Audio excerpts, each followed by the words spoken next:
بسم اللہ الرحمن الرحیم۔ کچھ جانوروں کے بارے میں بھی آتا ہے کہ وہ قیامت والے دن جنت کے اندر جائیں گے،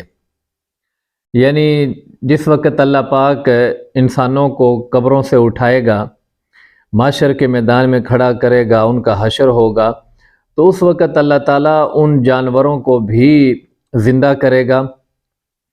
اور لوگوں کے حساب کتاب کے بعد جب جنت کے اندر جانے کا سلسلہ شروع ہوگا، اللہ تعالیٰ کے مقرب بندے، نیک بندے جنت میں جائیں گے، تو اس وقت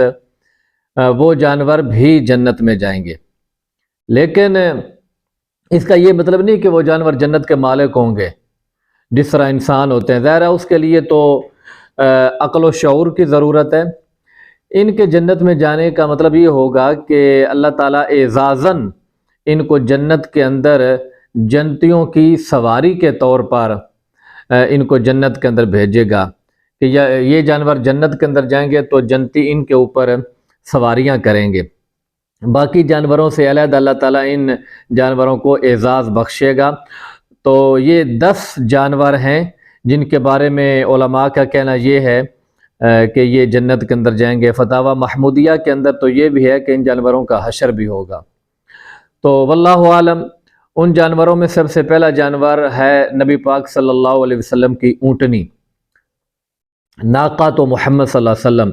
یعنی اونٹنی قصویٰ، جس اونٹنی پر بیٹھ کر نبی پاک صلی اللہ علیہ وسلم نے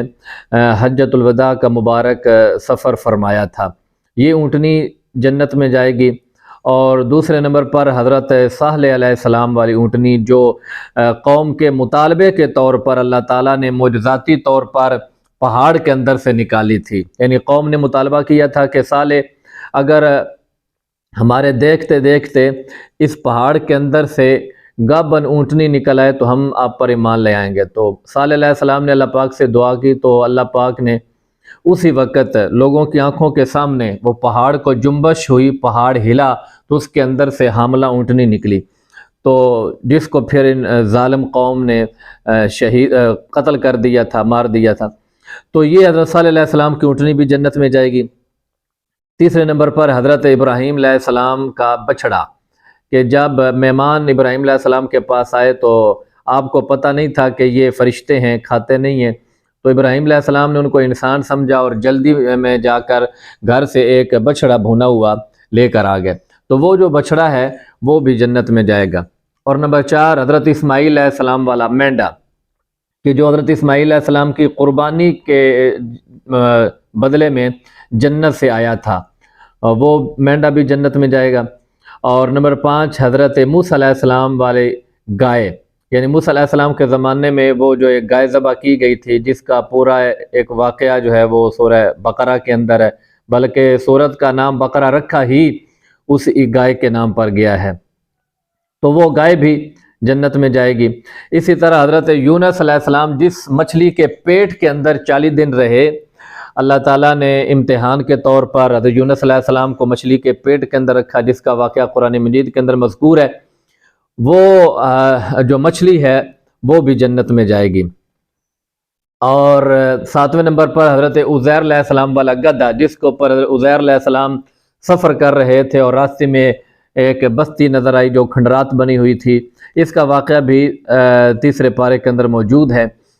وہ گدھا جو ہے اس کو اللہ تعالیٰ نے مار کر پھر زندہ کیا معجزاتی طور پر، تو یہ جو گدھا ہے یہ بھی جنت میں جائے گا۔ اور 8ویں نمبر پر حضرت سلیمان علیہ السلام والی چیونٹی، اس کا واقعہ بھی قرآن مجید کے اندر موجود ہے، بلکہ سورہ نمل جو ہے وہ پوری سورت ہی اس چیونٹی کے نام پر رکھی گئی ہے، تو یہ حضرت سلیمان علیہ السلام والی چیونٹی بھی جنت میں جائے گی۔ اور حضرت سلیمان علیہ السلام کے زمانے کا ہدہد پرندہ جو ہے، ہدہد، یہ بھی جنت میں جائے گا۔ اس کا واقعہ بھی قرآن مجید میں آتا ہے کہ بڑا ہوشیار اور بڑا چلاک قسم کا یہ جانور ہے۔ حضرت سلیمان علیہ السلام اس کو جب سفر کرتے تھے تو اپنے ساتھ رکھتے تھے۔ اس کو اللہ تعالیٰ نے یہ حص دی ہوئی تھی کہ یہ چونچ مار کر زمین سے بتا دیتا تھا سلیمان علیہ السلام کو کس جگہ پر پانی ہے یا نہیں ہے۔ جہاں پر بھی ضرورت ہوتی تھی لشکر کو ٹھہرانے کی تو سلیمان علیہ السلام اس کو فرماتے تھے۔ تو تو یہ چونچ مارتا تھا اور بتا دیتا تھا کہ یہاں پر پانی موجود ہے، یہاں پر ٹھہر جائیے، یہاں پر پانی موجود نہیں ہے، یہاں نہ ٹھہریے۔ تو یہ ہدہد پرندہ جو ہے یہ بھی جنت میں جائے گا۔ اور 10ویں نمبر پر حضرت اصحاب کہف کا کتا، اس کا واقعہ بھی قرآن مجید میں موجود ہے کہ وہ جو اصحاب کہف کے غار کے دروازے پر اپنے بازو پھیلا کر بیٹھ گیا تھا، یہ کتا بھی جنت کے اندر جائے گا۔ تو یہ 10 جانور ہیں جن کے بارے میں حدیث میں تو نہیں آیا، لیکن علماء کا کہنا یہ ہے کہ ان کو اللہ تعالیٰ یہ اعزاز بخشے گا کہ جنتیوں کو جنت میں جانے کے بعد اللہ تعالیٰ ان کو بھی جنت میں بھیجے گا، اور جنتی جو ہے وہ ان پر سواری کریں گے یا ان سے فائدہ اٹھائیں گے۔ واللہ اعلم بالصواب۔